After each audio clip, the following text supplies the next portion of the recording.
23 سال حضور کو وقت ملا، مختصر وقت ظاہراً تبلیغ کرنے کے لیے، پوری دنیا میں دین بھی پھیلانا ہے۔ گھر میں 11 ازواج ہیں، 4 بیٹیاں ہیں، ان کی اولادیں، سارے کام کاج بھی دیکھنے ہیں۔ لیکن سیدہ طیبہ طاہرہ حضرت عائشہ صدیقہ رضی اللہ تعالیٰ عنہ فرماتی ہیں سارا دن تبلیغ کرتے، ہر غلام کے دکھ سنتے، گھر میں آتے تو اپنے گھر والوں کا خیال کرتے، کام میں ہمارا ہاتھ بٹاتے۔ قربان جاؤں، کہتی ہیں زمانہ سارا سو جاتا لیکن آمنہ کے لال مصلی بچھا لیتے۔ دنیا سو گئی، ساری سب سو گئے، جو خدام تھے، وہ جو غلام تھے، وہ سو گئے۔ صحیح مسلم میں لفظ ملیں گے، سیدہ پاک فرماتی ہیں او میرے نبی کے غلاموں، میں نے یہ رنگ بھی دیکھا ہے کہ حضور نے اتنا کھڑے رہے، اتنا قیام کیا، اتنا قیام کیا کہ مقدس پیروں میں ورم آ گئے، سوج گئے پیر۔ ہم سیر کرنے گئے تو تھک گئے، بات الگ ہے، لیکن عبادت میں یہ بھی تو مسلم شریف ہے نا، یہ بھی تو دین ہے نا، یہ بھی تو حضور کی سنت ہے، یہ بھی تو وہ چیز ہے جو کریم کی آنکھوں کی ٹھنڈک ہے۔ سیدہ فرماتی ہیں پیروں میں ورم آ گئے، اور ساری رات ہی حضور نے نماز پڑھی اور ایک ہی آیت بار بار دہرائی۔ مسجد نبوی میں بلال حبشی نے فجر کی اذان دے دی اور حضور ابھی مصلی پہ تھے، کریم فارغ ہوئے۔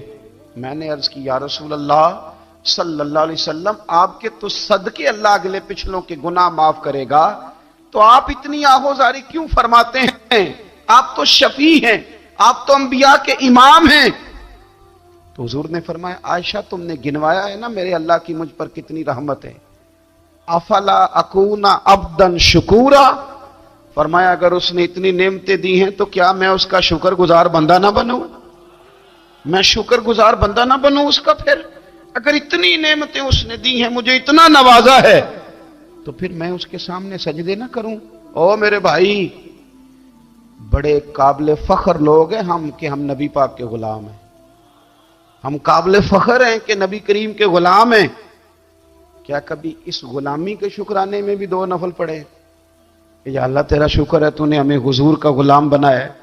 یاد رکھیں کہ اپنی روحانی زندگی کو آباد کریں، استغفار پڑھیں، تسبیحات کریں، کچھ چھوٹے چھوٹے اعمال ہیں ان کو اپنی زندگی میں حصہ بنائیں۔ ترمذی شریف میں حدیث ہے، نبی پاک صلی اللہ علیہ وسلم نے فرمایا 3 مرتبہ صبح، 3 مرتبہ شام اعوذ باللہ السمیع العلیم 3 دفعہ یہ پڑھو، اور 1 دفعہ سورۃ حشر کی آخری 3 آیات، هو اللہ الذی لا الہ الا هو عالم الغیب والشہادۃ هو الرحمن الرحیم۔ اعوذ باللہ من الشیطان الرجیم ہے نا، اس کو پڑھنا ہے اعوذ باللہ السمیع العلیم من الشیطان الرجیم۔ فرمایا 3 دفعہ اس کو پڑھو اور 1 دفعہ سورہ حشر کی 3 آیتیں، 1 دفعہ صبح اور 1 دفعہ شام۔ صبح کیا ہے، شام کیا ہے؟ تو اعلیٰ حضرت بریلوی فرماتے ہیں صبح سے مراد ہے آدھی رات ڈھلنے سے لے کر سورج نکلنے تک، آدھی رات ڈھلنے سے لے کر یعنی تہجد کا ٹائم سے لے کر سورج اور شام کیا ہے، دوپہر ڈھلنے سے لے کر مغرب کی آذان تک، یہ شام ہے۔ اب سن لیں، یہ ترمذی کی حدیث ہے سیاستہ کی، نبی پاک نے فرمایا جس نے 3 مرتبہ اعوذ باللہ پڑھی اور 1 بار سورہ حشر کی آخری 3 آیتیں پڑھی، 1 دفعہ صبح پڑھے، 1 دفعہ شام پڑھے، نبی کریم علیہ السلام فرماتے ہیں اگر صبح پڑھے گا تو 70,000 فرشتے شام تک، اور اگر شام کو پڑھے گا تو 70,000 فرشتے صبح تک پڑھنے والے بندے کی مغفرت کی دعا مانگتے رہیں گے۔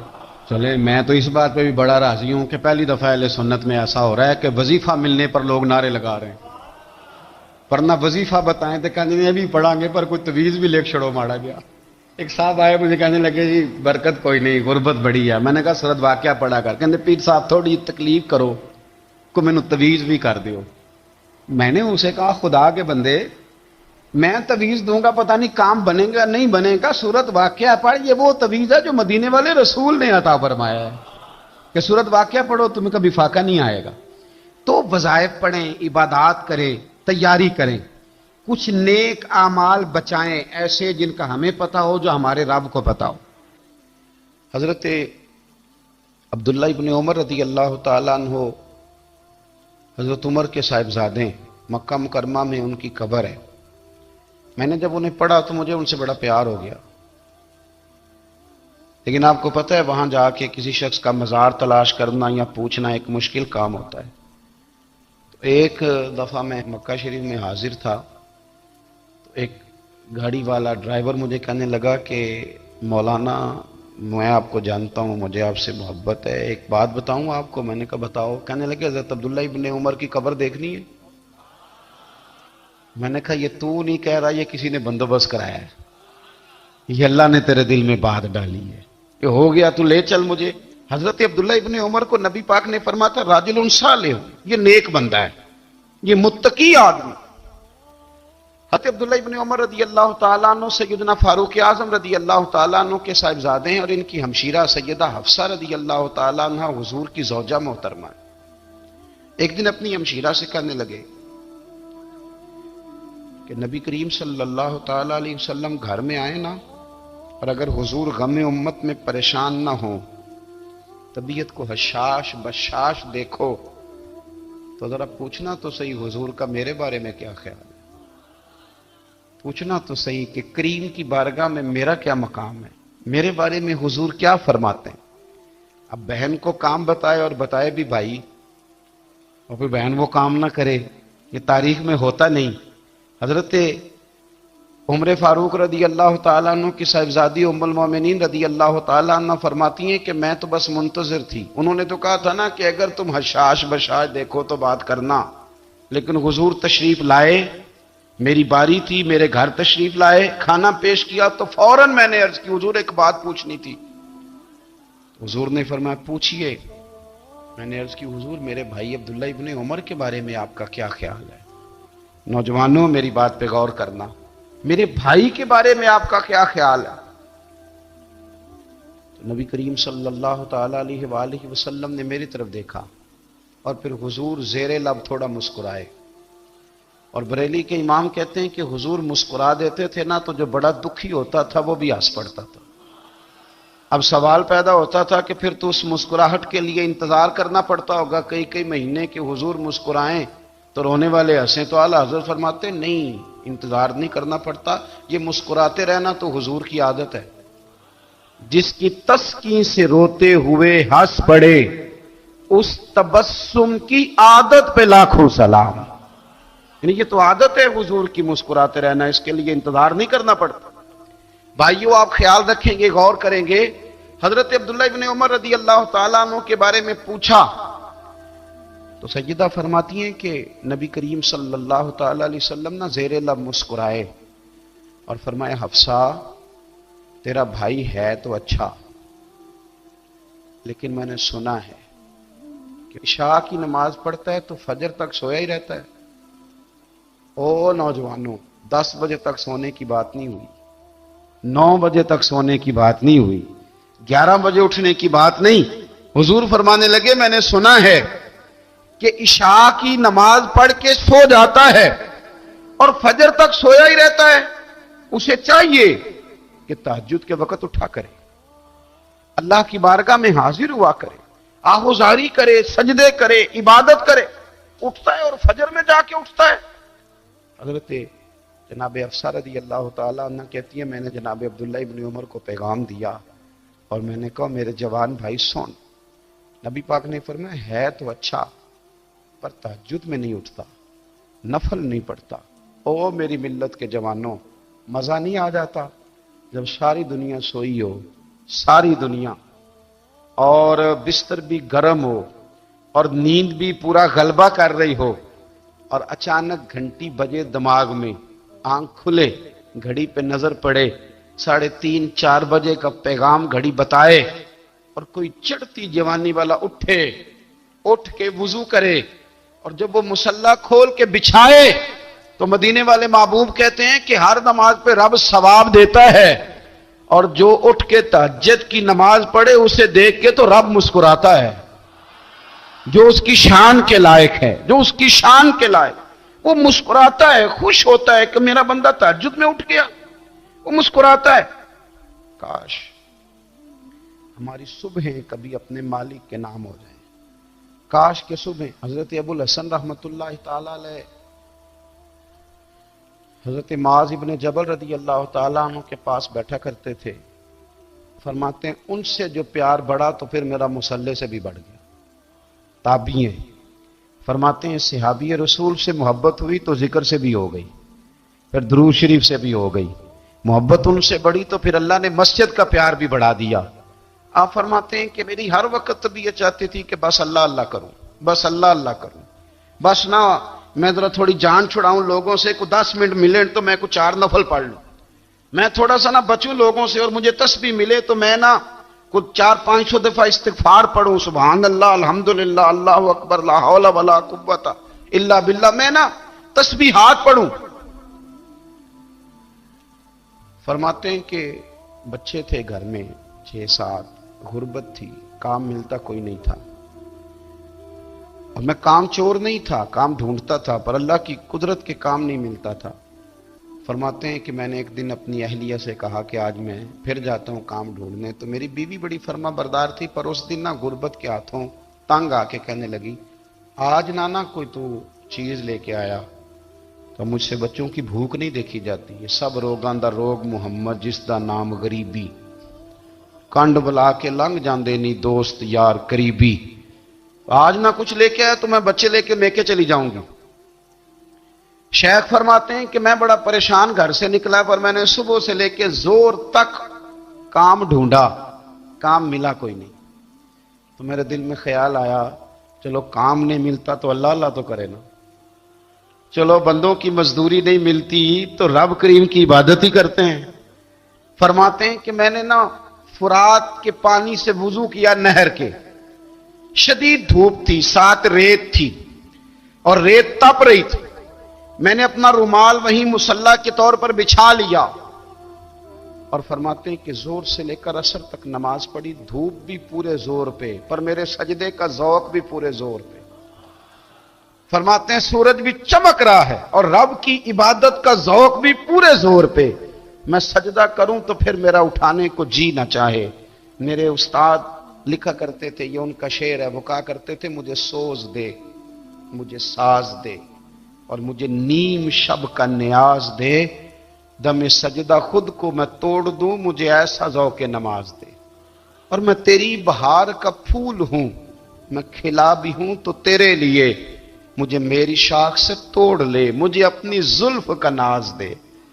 بھائی فرماتے ہیں کہ عصر تک میں نے نفل پڑھے, دل ڈھلنے لگا, عصر کی نماز پڑھی, اور میں وہاں سے چلا. اب میں جب نکلنے لگا تو دل میں خیال آیا کہ چھوٹی چھوٹی دیواریں ہیں گھر کی, بغیر کچھ لیے جاؤں گا تو بیوی دور سے دیکھے گی تو شور کرے گی کہ پھر خالی ہاتھ آ گیا ہے. کہتے میں نے اپنے اسی رومال میں جس پہ میں نے نماز پڑھی تھی نا, رومال میں کیا کی دے پنجابی جو صافہ کہتے ہیں, اسی میں نا میں نے کچھ ریت بھر لی کہ وہ دور سے دیکھے گی تو سمجھے گی کچھ لے کے آیا ہے. چلو جا کے اسے بتا دوں گا کہ آج پھر مزدوری نہیں ملی. کہتے ہیں وہ ریت لے کر جب میں گھر میں گیا تو پہلے بیوی دروازے پہ کھڑی ہوتی تھی, پوچھتی تھی خالی ہاتھ آ گئے ہو, آج میں نے دیکھا تو ہے ہی کوئی نہیں. فرماتے ہیں میں اندر داخل ہوا, سلام لیے, کونے میں میں نے وہ رومال رکھ دیا, اور میں نے آواز دی کہ بھلی مانس کہاں ہو. تو وہ کہنے لگی آپ منہ ہاتھ دھو لیں, میں روٹی لے کے آئی. میں نے کہا روٹی کہاں سے آ گئی, یہاں تو کئی دنوں کے فاقے, تو کئی دنوں کی غربت ہے, یہاں تو اس گھر میں تو فقیری ہے. فرماتے ہیں کہ وہ روٹی لے کے آئی, اور اس وقت کی جو موجودہ نعمتیں تھیں, سمجھ لیں سلاد, اچار, ہر چیز ساتھ لائی. میں نے کہا کہ بچے کہاں گئے؟ کہنے لگی وہ کھانا کھا کے کھیلنے گئے, آپ کھانا کھا لیں آ جاتے. کھانا اس نے چن دیا. میں نے حیرت انگیز لہجے میں ساری نعمتیں اپنے دسترخوان پہ دیکھ کر کے بیوی سے پوچھا یہ کہاں سے آیا کھانا, بچوں کو تو نے کہاں سے کھانا کھلایا, یہ سارا کچھ کیسا ہے؟ تو کہنے لگی پتہ نہیں آج آپ کس کریم کی مزدوری کرنے چلے گئے تھے, پتہ نہیں کس کریم کی, میرے گھر میں تو اتنی نعمتیں آئی ہیں کہ مجھ سے سنبھالی نہیں جا رہی, اتنا اناج ہے, اتنا گندم ہے, کس کریم کے دروازے آج چلے گئے تھے. یہ کہتے کہتے وہ اٹھی اور اٹھ کر کے کہنے لگی پہلے بڑا کچھ آیا تھا, اب کیا لے آئے ہو. اور جا کر کے نا اس نے وہ ریت والا رومال کھولا, کہنے لگے میں تو لے کے آیا تھا ریت، تو میرے رب نے اسے بھی سونے اور ہیرے بنا دیا تھا۔ جب آپ کی توجہ اللہ کی جانب، میرے نبی پاک صلی اللہ تعالی علیہ وسلم نے فرمایا ہر چیز اپنے رب سے مانگ، ہر چیز مانگ، ہر چیز مانگ۔ یا رسول اللہ کیا کچھ؟ میرے محبوب نے فرمایا تیرے گھر میں نمک بھی ختم ہو جائے تو وہ بھی اپنے رب سے مانگا کر، تو مانگنا وہ تجھے دے گا، تو اس کی بارگاہ میں کشکول طلب دراز تو کرنا۔ اور ترمذی شریف میں عجیب لفظ ہیں، رسول کائنات نے فرمایا، رب کریم فرماتے ہیں جب میرا بندہ ہاتھ اٹھاتا ہے نا تو مجھے حیا آتی ہے کہ میں خالی کیسے لوٹا دوں اس کے۔ اتنے بڑے بادشاہ کی بارگاہ میں، او بھائی لوگوں سے عزتیں تلاش کرتے ہو تو وہ کیا تمہیں عزت دیں گے؟ وہ تو کل اچھا کہتے ہیں پرسوں برا کہنے لگ جاتے ہیں۔ لوگوں کے سامنے گڈ بک میں آنا چاہو گے تو وہ تو سویرے تمہارے بارے میں کچھ کہیں گے، شام کچھ اور کہیں گے۔ اپنی روحانی زندگی آباد کریں، اپنے مسلح کو وقت دیں، اور دنیا سے چھپ کر اس موبائل کو بند کر کے اور اپنے آپ سے بھی چھپ کے اور تنہا ہو کے چھپا کے سارا کچھ اپنے آنسو اپنے رب کی بارگاہ میں پیش کریں، اس کے حضور حاضری دیں۔ سنو نا ترمذی کی حدیث، اور اسے یاد رکھنا، نبی پاک علیہ السلام نے فرمایا اپنے دکھ لوگوں کے سامنے نہ بیان کرنا، سیٹھوں نوابوں کو نہ بتاتے پھرنا، دنیا داروں کے سامنے جا کے نہ رونا کہ میں تکلیف میں ہوں۔ فرمایا اگر دنیا داروں کو دکھ بتاؤ گے رب تمہیں کبھی غنی نہیں کرے گا، اور لوگ ہیں کہ الٹا مذاق اڑائیں گے۔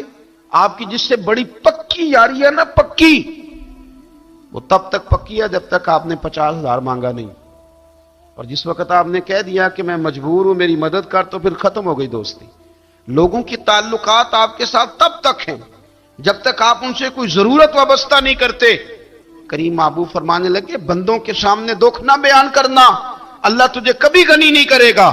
تو اپنے دکھ اپنے رب کو بتا، تو دعائیں مانگ، تو اس کی بارگاہ میں حاضر ہو، تو اس کے حضور عرض کر۔ فرمایا اپنے دکھ اپنے رب کو بتا، وہ جلدی کرے یا دیر سے کرے تجھے ساری دنیا سے بے نیاز کر دے گا، تجھے کسی کا محتاج نہیں رہنے دے گا۔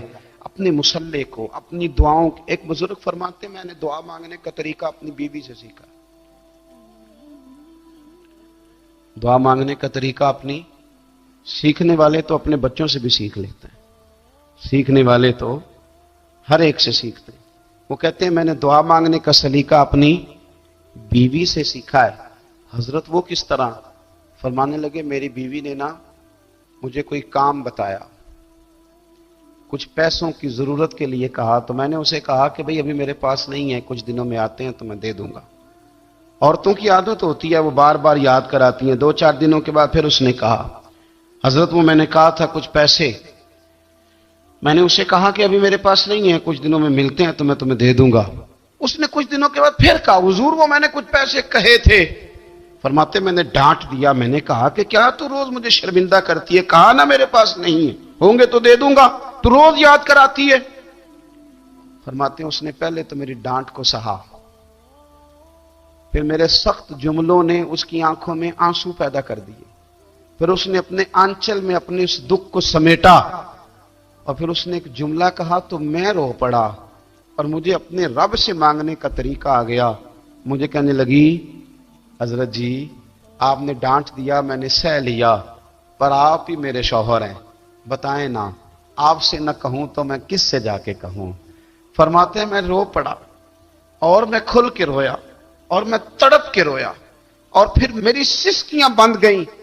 تو مجھے کہنے لگی آپ کو کیا ہوا؟ میں نے کہا مجھے بھی دعا مانگنی آ گئی ہے، جب میں اسے کہوں گا نا اللہ تو ہی میرا رب ہے، میں تجھ سے نہ کہوں تو میں کس سے جا کے کہوں؟ میں کیوں کسی بندے سے سوال کروں؟ میں کیوں کسی دنیا دار سے کہوں؟ میں تیرے بندوں کا، نیک بندوں کا وسیلہ لے کے، تیرے محبوب کی غلامی لے کے تیری بارگاہ میں آئیں، تجھ سے نہ مانگوں تو کس سے مانگوں؟ سمجھ آ گئی ہے؟ جب میں اس رنگ میں مانگوں گا تو پھر رب میرے اوپر بڑا ہی فضل فرمائے گا، وہ میرے اوپر بڑی رحمت کرے گا، وہ میرے لیے آسانیاں کرے گا۔ عزیز دوستو، ہم اس طرح کرنے لگ گئے ہیں کہ ہم نے نا اپنے تعلقات پر اعتماد کرنا شروع کر دیا ہے۔ میرے تعلقات بہت ہیں، ہم نے اپنی دولت پر اعتماد کرنا شروع کر دیا ہے، میرے پاس دولت بہت ہے، ہم نے اپنے علم پر، اپنی شہرت پر اعتماد کرنا شروع کر دیا ہے کہ میرے پاس فلاں چیز بہت ہے۔ یاد رکھنا جب بے نیاز اپنی صفت بے نیازی دکھاتا ہے تو بڑی بڑی دولتوں والے مجبور نظر آتے ہیں۔ بھائیو، جب انسان کا رشتہ اپنے مالک کے ساتھ ہوتا ہے پھر تو غم بھی کچھ نہیں کہتے، پریشانیاں بھی کچھ نہیں کہتی، پھر تو زندگی صبر والی، پھر تو زندگی توکل والی، پھر تو زندگی بھروسے والی، پھر انسان اپنے آپ کو رسوا نہیں کرتا، دنیا داروں سے امیدیں اس کی ختم ہو جاتی، امیدیں اللہ رسول سے لگا لیتا، مضبوط ہو جاتا ہے، مضبوط، طاقتور ہو جاتا ہے، خوددار ہو جاتا ہے، باوقار باعزت ہو جاتا ہے۔ حضرت بہلول دانا رحمت اللہ علیہ بیٹھے تھے تو ہارون رشید حج کر کے آ رہا تھا،